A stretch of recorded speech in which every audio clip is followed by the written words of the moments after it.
The Apollo University, University of Leicester. 35 lakhs fees for 3-year BTech CSE UK. గురుగారు ఇప్పుడు మీరు చెప్పారు బొట్టు పెట్టుకోమని మీ పిల్లలకు నేర్పండి అని. ఇప్పుడు మా జనరేషన్ వాళ్ళని తీసుకుంటే మీరు చెప్పేవి వింటే మాకు కొన్ని అర్థమవుతాయి, కొన్ని అంతవరకే మాత్రమే తెలుసు, మాకు ఆ జ్ఞానం మాత్రమే, దానికి ముందర వెనక ఇంకేముందనేది తెలియదు. ఇప్పుడు అన్నారు బొట్టు పెట్టుకోవాలమ్మా, అది మన ధర్మం అని చెప్పి, నేను వెళ్ళి ఇప్పుడు అదే సేమ్ నా పిల్లలకి చెప్పాను అనుకోండి, అవును బొట్టు పెట్టుకోవడం మన హిందూ ధర్మంలో ఉంది, అసలు ఎందుకు పెట్టుకోవాలి, దాని వెనకాల రీజన్ ఏంటి అడిగితే మా బోటి వల్ల అసలు మేము చెప్పలేకపోతున్నాము. ముందు ఒకటి చెప్పండి వాళ్ళకి. ఒకటి ముందు మన ధర్మం బతకడానికి అవసరం చెప్పండి. రెండవది, ఈ కనుబొమ్మల మధ్యలో బొట్టు పెట్టుకుంటే ఒకటి అందం. ఇప్పుడు మీరు ఆ కాస్త బొట్టు తీసేసి ఉంటే మీ మొహం చూడలేం, అదో రకంగా కనపడతారు, పిశాచపు మొహంలో ఉంటుంది. బొట్టు పెట్టుకుంటే సౌందర్యం, తర్వాత ఈ కనుబొమ్మల మధ్యలో జ్ఞాపక శక్తి పెంచడానికి చాలా ఉపయోగపడుతుంది. రోజు నిత్యం ఈ చూపుడు వేలుతోటి బొట్టు పెట్టుకోగా ఒత్తిడికి జ్ఞాపక శక్తి పెరుగు, చురుకుతనం పెరుగుతుంది. కొంతకాలం అబ్జర్వ్ చేయండి మీరే. ఇప్పుడంటే కెమికల్స్ వచ్చాయి, స్టిక్కర్స్ వచ్చాయి, కానీ పూర్వం కుంకుమ అంటే కుంకుమ పెట్టుకుంటే దానివల్ల ఆడవాళ్ళలో ఒక రకమైన జ్ఞాపక శక్తి, ఇంట్లో ఏ మూల ఏ వస్తువు పెట్టినామో వాళ్ళకి గుర్తున్నట్టుగా ఎవరికి ఉండదు. పోపుల డబ్బాలో ఫలానా దాంట్లో కందిపప్పు ఉంది, దాంట్లో పెసరపప్పు ఉంది, ఆవాలు ఉన్నాయని ఎలా గుర్తుపెట్టుకున్నారమ్మా వాళ్ళు అవధానులు. మేము పద్యాలు గుర్తుపెట్టుకున్నట్టుగా అది బొట్టు వల్లే వస్తుంది. జుట్టు చక్కగా కొబ్బరి నూనె రాసుకుని దువ్వుకుంటూ ఉంటే జుట్టు ఊడిపోకుండా ఉంటుంది. ఇప్పుడు కొబ్బరి నూనె ఎందుకు రాసుకోవాలంటున్నారు, అందుకని కొబ్బరి లేదు, రబ్బరి లేదు, శుభ్రంగా నున్నగా అయిపోతుంది. దానికోసం బోడు ఖర్చు పెడుతున్నారు. అవునా? కాబట్టి పేలు పట్టకుండా ఆరోగ్యంగా ఉండు, తలనొప్పి తగ్గుతుంది. ఇప్పుడు మీకు తలనొప్పులు ఎక్కువ ఎందుకు వస్తున్నాయి అంటే కేవలం నూనె రాసుకోకపోవటం, వారానికి ఒకసారి కుంకుడుకాయలతో తలంటుకుపోవడం వల్ల హెడ్ఏకులు వచ్చి దానికోసం మందులు వాడి, ఈ మందుల వల్ల ఇంకో రోగం వచ్చి మోకాలు నొప్పి వచ్చి, మోచేయి నొప్పి వచ్చి, గట్టిగా నడవలేరు, కూర్చోలేరు. అందుకని లిఫ్ట్లు పెట్టవలసి వస్తుంది. మేము పైకి కిందకి 4 అంతస్తులు రోజుకి 8 సార్లు దిగుతున్నాను. నేను ఇంతవరకు లిఫ్ట్ ఎక్కలేదు తెలుసా. ఇప్పుడు మీరు పైకి వచ్చిన ఈ భవనంలో నేను ఇంతవరకు లిఫ్ట్ ఎక్కలేదు ఒక్కనాడు కూడా. నేను ఒకడికి లిఫ్ట్ ఇవ్వాలి కానీ నాకు ఒకటి లిఫ్ట్ ఇవ్వడం ఏమిటా యంత్రం. అందువల్ల నేను నడిచి వస్తున్నాను. అది కారణం ఏంటంటే తలంటుకోవటం, కొబ్బరి నూనె రాసుకోవటం, ఒంటికి అప్పుడప్పుడు తైలమర్దనం చేసుకుని శుభ్రంగా అభ్యంగన స్నానం చేయటం, బొట్టు పెట్టుకోవడం, ఈ సంప్రదాయాలు ఆరోగ్యాన్ని ఇస్తాయి. మన సంప్రదాయాలన్నీ ఆరోగ్య సూత్రాలే.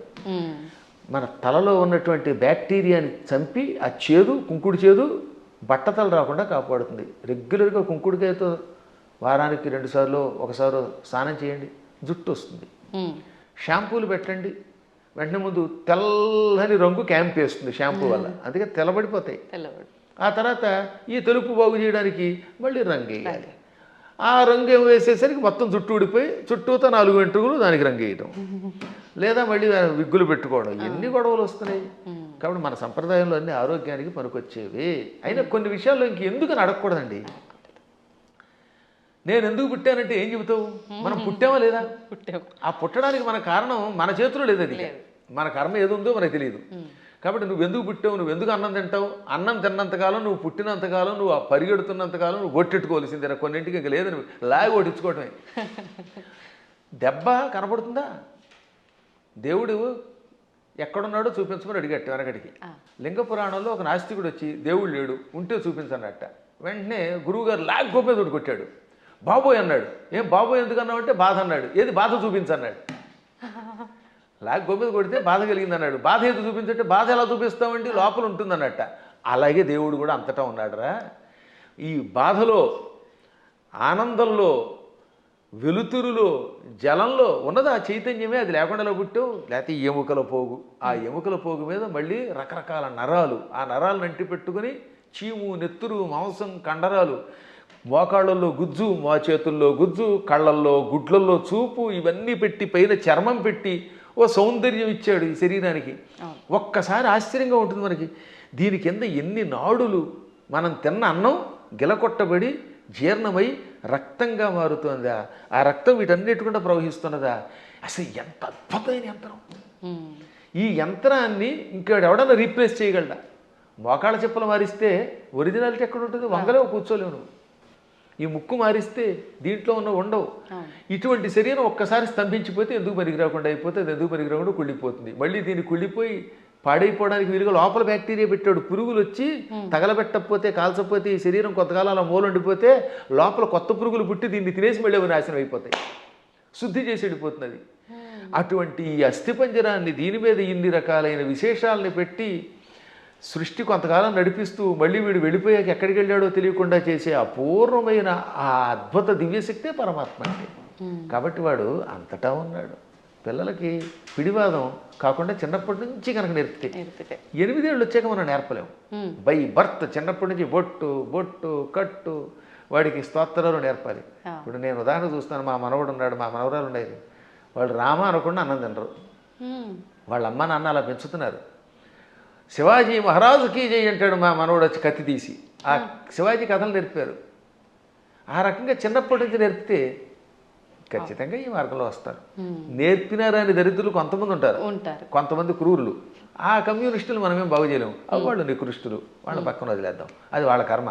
కానీ ముందు మన ప్రయత్నం మనం చేయాలి. గురుగారు, ఇప్పుడు మీరు ఇందాక అన్నట్టుగా పిసినారి కానివ్వండి, ఇలాంటి మూర్ఖులు నాస్తికులు కానివ్వండి, ఇదంతా అంటే వాళ్ళ కర్మను బట్టే వచ్చారు అనుకోవచ్చా? మరి లేదు అంటే ఇప్పుడు మీరు చెప్పినట్టుగా పెంపక లోపము అలా కూడా అనుకోవచ్చా? దీనిలో చాలా పని చేస్తాయి. పెంపకంలో కొంత లోపం, వాళ్ళ పూర్వకర్మలు కొన్ని, చుట్టుపక్కల వాతావరణం కొన్ని, పరిస్థితులు కొన్ని, ఇవన్నీ కర్మల యొక్క ఫలితాలు. అందుకే కొంతవరకు మనం మన ప్రభావంతో మార్చొచ్చండి. చెప్పగా కొంత మారుతారు, అంతా మారదు. కానీ అలాగే కొన్ని చూడగా ఎప్పటికో కొంతమంది మారుతారు. కొన్ని పుట్టుకతో వచ్చే దరిద్ర లక్షణాలు ఉంటాయి, అవి చచ్చేదాకా మారవు. అందుకే వాటిని ఏమంటారు? నైసర్గికములు అంటారు. నిసర్గ అంటే బై బర్త్ వచ్చేదాన్ని. పూర్వం మీరు ఎప్పుడన్నా సోషల్ స్టడీస్ చదివితే భారతదేశానికి నైసర్గికంగా హద్దులే ఉన్నాయి అంటే ఏంటి? సహజంగా ఏర్పడినవి అని అర్థం. కాబట్టి నిసర్గ అంటే పుట్టుకతో వచ్చే సహజ లక్షణము. అటువంటి లక్షణాలకి అన్నీ పోవుగానే కొంతవరకు మార్చచ్చు. నాస్తికులు కూడా చివరిలో మారినవాళ్ళు లేరు. కొంతమంది పేరు కమ్యూనిస్టులు, మా ఆవిడ రమ్మందండి అని వెళ్ళి ఏడుకొండల దగ్గరికి వెళ్ళడం. అందువల్ల వాళ్ళ ఆవిడ రమ్మన్నా కదా, వీడికి లోపల ఎంతో కొంత భయం ఉంటుంది. దొంగ కనపడ్డావు, అది సంఘంలో ఒకసారి అందులోకి వెళ్ళాక ఆ ముద్ర ఎంచుకుని దానికోసం అలా ఏడుస్తారు. కానీ లోపల వాళ్ళకి పీకుతుందమ్మా. ఇంతెందుకు, నేను ఎరిగి నాతో క్లాస్మేట్ ఉండేవాడు, పక్కా కమ్యూనిస్ట్ అనేవాడు. ఓ రోజున గుండు కొట్టించుకొచ్చాడు. ఏమిటంటే తిరుపతి వెళ్ళాట. ఎందుకంటే ప్రపంచ నాస్తిక సభలు దిగ్విజయం అయితే గుండు కొట్టించుకుంటానన్నట్ట.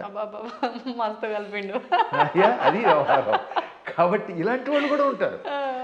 అది పూర్వం ఒక సామెత ఉండేది, round at stage, flat at home అని. అంటే భూమి గుండ్రంగా ఉందనేమో వేదిక వచ్చి చెప్తాట, ఇంట్లోకి వచ్చాక లేదు బల్లపరుపుగా ఉందంట. అంటే ఇంట్లో ఒకటి బయట ఒకటి అన్నమాట. బయట 4 తోటేమో round at stage, flat at home అని మా చిన్నప్పుడు సామెత ఉండేది. ఇది వేదికల మీద పూర్వం ఇంగ్లీష్లో మాట్లాడేవారు కదా, వాళ్ళు ఇలా మాట్లాడేవారు అనమాట. అప్పట్లో ఇంగ్లీష్ వాళ్ళ టైంలో అంతా ఇంగ్లీషే ఉపన్యాసం. ఆ ఉపన్యాసాల్లో చిలకవర్తి లక్ష్మీ నరసింహం గారి దగ్గరికి ఒక ఆయన వచ్చాడు. ఆయన పేరు బిపిన్ చంద్రపాల్. బిపిన్ చంద్రపాల్ ఉపన్యాసంలో మాట ఇప్పుడే చెప్పింది. ఆయన ఇంగ్లీష్లో అనర్గళంగా మాట్లాడుతూ, హిందువులు అలా చేస్తున్నారు, బయటకు వచ్చినప్పుడు ఒక రకంగా, ఇంట్లో ఉన్నప్పుడు ఒక రకంగా ఏడుస్తారు, అలా ఉండకండి, ఇంట్లోనూ బయట హిందువుల్లో ఉండండి అని చెప్పడానికి ఆయన మంచి మాట చెప్పాడు ఆయన. కాబట్టి మనం ఏది నమ్మేమో అది చెయ్యాలి చివరిదాకా. అజ్ఞానంతో కూడినవి చేయకుండా ఉండాలి. సరే, ఏది ఏమైనప్పటికీ ముందు పిల్లల్ని మన మార్గంలో మనం పెంచుతామమ్మా. విన్నారా బాగుపడతారు, వినకపోతే మనం ఏం చేయగలుగుతాం? గుర్రాన్ని తీసుకెళ్ళగలం, మంచినీళ్ళు తాగించలేం కదా. అందువల్ల అలా చేయడానికి ప్రయత్నిద్దాం. మళ్ళీ భగవంతుని అనుగ్రహించినప్పుడు ఇంకోసారి కలుసుకుందాం. గురుగారు, ఒక చిన్న సందేహం. క్రిందటిసారి మనం చేసిన వీడియోలో విశుక్ర ప్రాణహరణ వారాహి వీర్యనందిత అని చెప్పి మీరు శ్లోకం చెప్పడం జరిగింది లలితా సహస్రనామాల్లోంచి. అది చాలామంది విషంగ ప్రాణహరణ అని చెప్పి కామెంట్లలో కూడా పెట్టడం జరిగింది. అసలు ఏంటండి వాస్తవం ఏంటి? ఇక్కడ 2 రకాలు. అది జ్ఞానంతో పెడితే పర్వాలేదు, ఎవడో చెప్పింది విని పెడితే అది వాడి కర్మ, మనం ఏం చేయలేం అనుకోండి. లలితా సహస్రనామానికి వ్యాఖ్యానం రాయాలంటే ముందు వాడికి స్వతసిద్ధమైన ఉపాసన ఒకటి ఉండాలి. ఏముండాలి? ఉపాసన. 2 సంస్కృత పాండిత్యం ఉండాలి. ఈ 2 లేని వాడు వ్యాఖ్యానం చేస్తే మనం పట్టించుకోక్కర్లేదు. ఆ తప్పు అన్నారనే, ఆ తప్పు అన్నవాడు వాడు తప్పుడు మనిషి. ఆ తప్పు కాదు, పాఠాంతరం అనాలి. దాన్ని ఏమనాలి? పాఠాంతరం. కొంతమంది ఇది తప్పండి అని. ఇంతకీ ఇది మీరు ఎప్పుడు నన్ను అడిగింది ఏంటంటే వారాహి దేవత గురించి అడిగారు. అందులో భాగంగా ఈ నామానికి కూడా అర్థం చెప్పాను. విశుక్ర ప్రాణహరణ వారాహి వీర్యనందిత అని లలితా సహస్రనామంలో ఒక నామం ఉన్నది. అవునా? అవునండి. 76వ నామం కదా అది. నామం సంఖ్య మనం పెద్దగా అంతగా పట్టించుకోకలేదు. 76 76. 76. అయితే గురువుగారికి జ్ఞాపశక్తి బాగానే ఉంది. దానికి ముందు మంత్రిణ్యంబా విరచిత విషంగ వధతోషిత. దీనిలో కొంతమంది పాఠాంతరంలో ఏమన్నారు, అందుకే అన్యత్రేణ అంటాడు అక్కడ. అన్యత్రేణ అంటే మరొక చోట వ్యాఖ్యానం రాసేవాళ్ళు విశుక్ర ప్రాణహరుడు బదులుగా విషంగ ప్రాణహరణ వారాహి వీరనందిత అని కూడా ఉన్నది, కానీ అది సరికాదు అని మహాత్ములు చెబుతారు. అది పాఠాంతరం. ఎవరో ఉపాసకులు అలా ఊహించుండొచ్చు. కానీ విశుక్రకి వీర్యానికి ఉన్న సంబంధం తెలుసుకోవాలి, సంప్రదాయం తెలియాలి. దానికంటే ముందు నేను లలితా సహస్రనామానికి భాష్యం రాశాను ఐశ్వర్యోగం అనే పేరుతో. నేను విశుక్ర ప్రాణహరణ వారాహి వీరనందిత అనే పాఠాంతరమే సేకరించాను. మాకు ముందు శ్రీ చంద్రశేఖర భారతీ స్వామి వారు ఉన్నారు. వారెవరో తెలుసుగా మీకు? శృంగేరి పీఠాధిపతులు. ఇప్పుడున్న శృంగేరి పీఠాధిపతులు భారతీ తీర్థస్వామి వారు, ఉత్తర పీఠాధిపతులు శ్రీ విధుశేఖర భారతీ స్వామి వారు. ఈ భారతీ తీర్థస్వామి వారికి ముందు అభినవ తీర్థ మహాస్వామి వారు ఉండేవారు. వారికి ముందు శ్రీ చంద్రశేఖర భారతీ స్వామి వారు. అర్థమైందా? ఆ స్వామి వారి దగ్గర మేము దీని ప్రస్తావన మా నాన్నగారు తీసుకొచ్చారు. నేను లేదు, నేను వెళ్ళింది భారతీ తీర్థస్వామి వారు చూశాను, అభినవ తీర్థస్వామి వారు కూడా చిన్నప్పుడు చూశాను, నాకు పెద్ద తెలియదు. భారతీ తీర్థస్వామి వారు మహానుభావులు, అజ్ఞానాంజాహ్నవీ తీర్థమే అయిన ఆ మహాత్ముల ఆశీస్సులు నాకు చాలాసార్లు లభించాయి. నేను దాదాపు అందరి పీఠాధిపతుల దగ్గరికి వెళ్ళాను ఉపాసన విషయం తెలుసుకోవడానికి. ఇప్పుడు కంచిపీఠం శ్రీ విజయేంద్ర సరస్వతి స్వామి వారు నేను కనబడితే గుర్తుపెట్టేస్తారు. మొన్న కూడా ఇక్కడ పురాణం చెబితే ప్రత్యేకంగా ఇచ్చారు. అసలు ఎంత గొప్ప అద్భుతమైన మనిషి అంటే ఆయన. మనిషి అంటే ప్రేమగా అంటున్నాను తప్ప సద్గురువు విజయేంద్ర సరస్వతి స్వామి వారు కంచిపీఠాధిపతులు. ఇప్పుడు మేము 2012వ సంవత్సరంలో, ఎప్పుడు 2012 అంటే 13 ఏళ్ల క్రితం కంచిలో పురాణం చెప్పాను నేను. అప్పుడు నేను ఇది ఇందాక చెప్పానే దేవి అపరాధ క్షమాపణ స్తోత్రం, ఈ భవాని తత్పాణిగ్రహణ ఆ శ్లోకానికి భాష్యం చెబుతున్నాను. ఎదురుగుండా కూర్చున్నారు శ్రీ విజయేంద్ర సరస్వతి స్వామి వారు. అప్పటికింకా జయేంద్ర సరస్వతుల వారు కూడా ఉన్నారు. ఇద్దరూ నాకు తెలుసున్నవారే. ఇద్దరికీ నేను నమస్కారం చేసుకున్న వాళ్ళని వాళ్ళ ఆశీస్సులు పొందాను. అప్పుడు ఈ విజయేంద్ర సరస్వతి స్వామి వారు ఇలా కుర్చీలో కూర్చున్నారు. బ్రహ్మానంద భరితులు విని అయ్యాక పీఠానికి పిలిచి ఘన సన్మానం చేశారు. మా అమ్మాయి పెళ్లికి చేరిచ్చారు నాకు విజయేంద్ర సరస్వతుల వారు. ఆయనకు ఒక్కసారి ఒక మనిషిని చూస్తే అవజీవితం గుర్తుపెట్టుకుంటారు. కాబట్టి వారి దగ్గరికి వెళ్ళాను నేను ఇది ఉపాసనా విషయాలు తెలుసుకోవడానికి. సరే, మహానుభావులైన పీఠాధిపతులు అందరినీ చూశాను. గణపతి సత్యానంద స్వామి వారిని ఎరుగుదు నేను. ఇవన్నీ ఎందుకు చెప్పవలసి వస్తుంది? ఈ చంద్రశేఖర భారతీ స్వామి మహాస్వామి వారు జగద్గురువుల వారి దగ్గర సన్యాసం పుచ్చుకున్న ఒక ఉపాసకుడు ఉన్నాడు. ఆయనని ఎరగలేదు అంటే వాడికి శ్రీచక్రోపాసన గురించి తెలియనివాడు. వాడు శ్రీచక్రము గురించి లలితా సహస్రనామం గురించి వ్యాఖ్యానం తెలుసుకోవాలంటే తప్పనిసరిగా ఒక ఆయన్ని మనం తలుచుకోవాలి. ఆయనే శ్రీ తుమ్మలపల్లి రామలింగేశ్వరులు వారు. అటువంటి శ్రీచక్రోపాసకులు, అటువంటి సంస్కృత వ్యాకరణ పండితులు, అటువంటి మంత్రోపాసకులు చాలా అరుదు. చిన్నప్పుడే సన్యాసం పుచ్చుకున్న మహానుభావుడు ఆయన. మచిలీపట్నంలో ఉండేవారు ఒకప్పుడు ఆయన. ఆ తర్వాత శృంగేరి పీఠాధిపతుల దగ్గర సన్యాసం పుచ్చుకొని యావత్ ప్రపంచం పర్యటించిన మహానుభావుడు. ఎంత అద్భుతంగా రాశాడండి ఆయన. ఆ మహానుభావుడు కూడా బాలానందిని వ్యాఖ్య లాంటి వ్యాఖ్యలు రాశారు. ఆయన కూడా విషంగా అనే ఒక పాఠాంతరం ఉన్నది, కానీ మేము స్వీకరించట్లేదు. కారణం విశుక్ర ప్రాణహరణ వారాహి వీరనందితాయి నమః అనే స్వీకరించారు. ఇంకా భాస్కర్ రాయలు వారు కూడా విశుక్ర ప్రాణహరణ అని రాశారు. ఎందుకు రాయవలసి వచ్చింది? శుక్రము అంటే వీర్యము, రేతస్సు అని అర్థం. శుక్రాచార్యుడికి ఆ పేరు ఎందుకు వచ్చింది? ఒకప్పుడు శుక్రాచార్యుడు చచ్చిపోయిన రాక్షసుల్ని బతికించడం మొదలెట్టాడు. శివుడు చంపడం, ఆ చచ్చిపోయిన వాళ్ళు ఏం చేసేవాడినా మృత సంజీవని విద్యతో బతికించేవాడు. దాంతో చచ్చిన వాళ్ళు బతుకుతూ ఉంటే శివుడికి కోపం వచ్చింది. ఓరి కావ్య, అసలు శుక్రాచార్యుడు అసలు పేరు కావ్యుడు, కావ్య. అందుకే అమ్మాయికి కావ్యశ్రీ అని పేరెట్టండి అంటే శుక్రాచార్యుడికి సంబంధించిందా అని అర్థం అనమాట. సరే, అది పక్కన పెడితే కావ్య, నా దగ్గర మృత సంజీవన విద్య నేర్చుకొని ఆ విద్య నా మీద ప్రయోగిస్తావా, నీవు నేర్పిన విద్య నీరజాక్ష అని అమాంతంగా శుక్రాచార్యుని మింగేశాడు. కడుపులో వేసుకుని ఆ తర్వాత ఇంక ఈయన లేడు కనుక బతికించేవాళ్ళు లేరు కనుక రాక్షసుని చంపేశాడు. 1000 ఏళ్ళు ఈ కడుపులో ఉన్నాడండి ఆయన. ఈ 1000 ఏళ్ళు ఓం నమ శివాయ అని మంత్రం చెప్పించుకుంటూ మృత సంజీవన విద్య ఉంది కదా, అందువల్ల చావకుండా కడుపులో ఉన్నాడు. లోపల కడుపులో గుడగుడలాడుతున్నాడు ఈయన. మన వాడు కొంతమంది కాఫీ తాగితే గుడగుడలాడినట్టుగా కడుపు. ఒక రోజు పార్వతి ఏంటంటే ఆ కడుపులో గడబడా గుడగడ అంటే ఆ కావ్యుడిని మింగాను అనగానే ఆవిడ జాలిపడి, వాడు మరబెట్ట లాంటి వాడే కదండి, వాడిని ఎంతకాలం కడుపులో ఉంచుతారంటే కొంతకాలం శిక్ష వేశాను, సరే ఇహ నువ్వు రమ్మంటున్నావు కనుక వాడిని బయటికి రప్పిస్తానని కావ్య నా చరమధాతువు నుంచి అంటే నా రేతస్సు నుంచి బయటికి రా అన్నాడు. నోటితో మింగాను, మళ్ళీ నోటితో బయటికి కక్కితే ఏమవుతాడైనా వాంతి అవుతాడు. వాంతి రూపంలో ఉన్నవాడు గురువుగా పనికిరాడు. కక్కిన వాంతి అశుద్ధం కదా అది. అందుకని శివుడు కూడా నా నోటితో కక్క నిన్ను నా ధాతువు నుంచి బయటికి రా, అప్పుడు నా కొడుకుతో సమానం అవుతావు అన్నాడు. అప్పుడు ఆయన శివుడి యొక్క గుహ్య ప్రాంతంలో నుంచి రేతస్సు నుంచి బయటకు వచ్చాడు.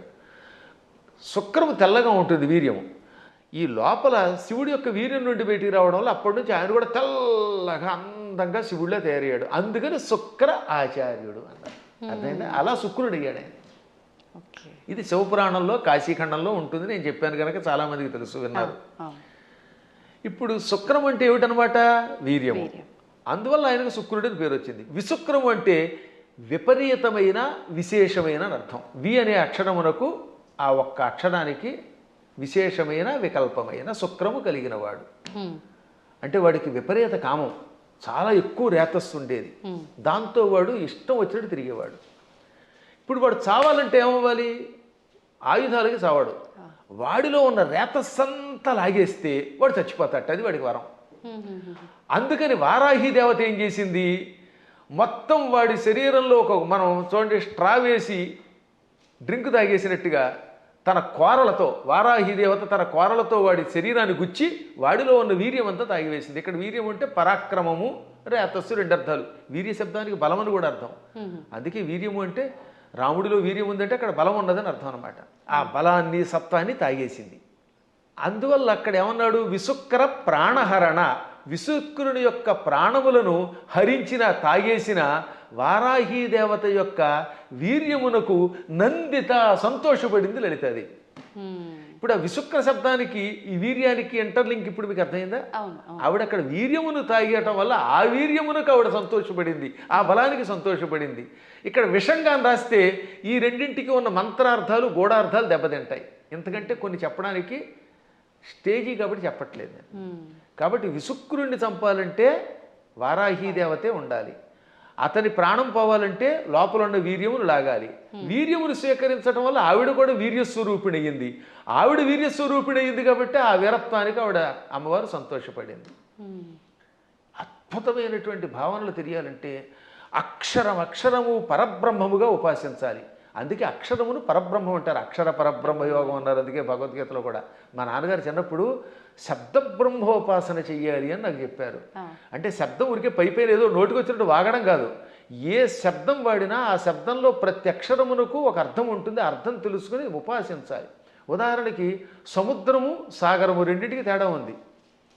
అల్లసాని పెద్దన ఈ మనుచరిత్రలో ప్రవరుడు అనేవాడు ఏడుస్తున్నప్పుడు చింతాసాగరమన మునిగి అన్నాడు ఆయన. చింతా సముద్రం అనలేదు. సాగరం అని ఎందుకు వాడాడు? సముద్రం అన్నా సాగరం అన్నా ఒకటే కదా. కానీ రెండింటికి ఎంత తేడా ఉందో తెలియాలి. సముద్రం సామాన్యమైనది, చిన్నది. ఒకప్పుడు సముద్రం చిన్నది. సగరుడని ఒక ఆయన ఉన్నాడు. ఆయనకు 60,000 మంది కొడుకులు. ఈ 60,000 మంది భూమిని తెగతవ్వారు, గొయ్యిని చేసేశారు. ఆ గొయ్యిలోకి సగరుడి యొక్క మునిమనుముడు భగీరథుడు గంగను తెచ్చాడు. ఆ గంగ అందులో పడింది. దాంతో చిన్నగా ఉన్న సముద్రం ఈ సగరు పుత్రుల వల్ల తవ్వబడి ఆ సగరుని యొక్క మునిమనువుడు తెచ్చిన గంగతో పెద్దదయ్యి విశాలమైపోయింది. ఇవాళ చూస్తున్నంత పెద్దదయ్యింది. చిన్నదిగా ఉన్నప్పుడు సముద్రం, విశాలమైపోతే ఏమవుతుందన్నమాట? డెవలప్ చేయబడితే సాగరం. అందుకని అక్కడ అప్రాప్రియేట్ వర్డ్ ఏంటనమాట? దుఃఖం అలా పుట్టి సముద్రం ఎలా అయితే సాగరం అయ్యిందో అలా వ్యాప్తి చెందింది కనుక చింతాసాగరం అన్నాడు ఆయన. ఊరికే తోచిన పదం వాడేయకూడదు అక్కడ. మేము కావ్యాల్లో వాడేటప్పుడు అంత జాగ్రత్తగా వాడతాం. ఇవన్నీ తెలియాలంటే వాడికి ముందు శబ్ద బ్రహ్మ మీద పట్టుండాలి, వ్యాకరణం తెలియాలి, ఏ శబ్దానికి వ్యుత్పత్తి ఏమిటో తెలియాలి, పురాణములలో విశేషాలు తెలియాలి. ఉపాసనలో రహస్యం తెలియాలి, మంత్రశాస్త్రం మీద పట్టు ఉండాలి, శ్రీచక్రంలో నవావరణములో ఏ ఆవరణంలో వారాహి దేవత ఉంటుందో తెలియాలి, వారాహి దేవతకి ఎన్ని కోరలు ఉన్నాయో తెలియాలి. తెలుసా మళ్ళీ వారాహి దేవతకి ఎడమ వైపున 5 కోరలు, కుడివైపు 4 కోరలు, కుడివైపునేమో 5 కోరలు, ఎడమవైపు 4 కోరలు ఉంటాయి. 9 కోరలు ఉంటాయి లోపల. అది కూడా తెలియదు కొంతమందికి. అన్ని మామూలుగా దంతాలు వేస్తారు. ఈ వైపు 5, అందులో ఒకటి ఇలా వంగి ఉండాలి, ఒకటి పైకి రంపంలో ఉండాలి, ఈ వైపు 4 ఉండాలి. ఈ కోరలతో ఉన్న వారాహి దేవతను ఉపాసిస్తేనే సక్రమంగా పనిచేస్తుంది. ఆ 9 కోరలే శ్రీచక్రంలో నవావరణ పూజ. అవే నవరంధ్రాలని మనకి శుద్ధి చేసి పెడతాయి. అక్కడ ఈ వారాహి దేవతకి ఒక్కొక్క దానికి ఒక్కొక్క బీజం ఉంది 9 కోరలకి అన్నమాట. అందుకే వారాహి వీర్య నందిత ఎయి అనంటే ఒకసారి ఎన్ని అక్షరాలు ఉన్నాయి? వారాహి వీర్య నందిత యై 9. అదనమాట. ఇప్పుడు అర్థమైందా? ఆ 9 కోరలు. వారాహి వీర్య 5, నందితాయి ఇక్కడ. ఇక కంఠస్థానంలో నమః అనే అక్షరం బీజం ఇక్కడ చేరుతుంది వారాహి దేవతకి. ఓంకారం మూర్ధంలో ఉంటుంది. అందుకని ఓం వారాహి వీర్య నందితాయి నమః. మళ్ళీ వీటితో పాటు ముక్కులు, చెవులు, రంధ్రాల్లో ఓం ఐం హ్రీం శ్రీం అనే బీజములు, విశుక్ర ప్రాణహరణ వారాహి వీరినందితాయి. అంటే ఆకారం వేసేటప్పుడు ఏ బీజం ఎక్కడ వేయాలో వేసి, ఏ కోరలు ఎక్కడ వేయాలో, ఎక్కడ ఏ బీజం ఉందో తెలుసుకుని ఉపాసన చేయాలి. ఇంత ఉపాసన తెలియకుండా తొందరపడిపోయి పాఠాంతరం అనే శబ్దాన్ని తప్పుగా ఉచ్చరించారు అన్నారంటే అది ఎంత ప్రమాదం. అందుకే స్టేట్మెంట్ ఇవ్వడానికి ముందు నీ అర్హత తెలుసుకో.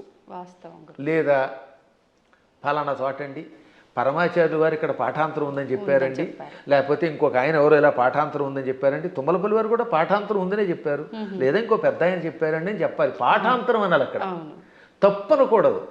అలాగే ఇప్పుడు ఇక్కడ మనకి దక్షిణాదిలో మంత్రానికి ఒక స్వరం ఉంటుంది, ఒక్కొక్క దానికి ఒక్కొక్కటి ఉంటుంది అనమాట.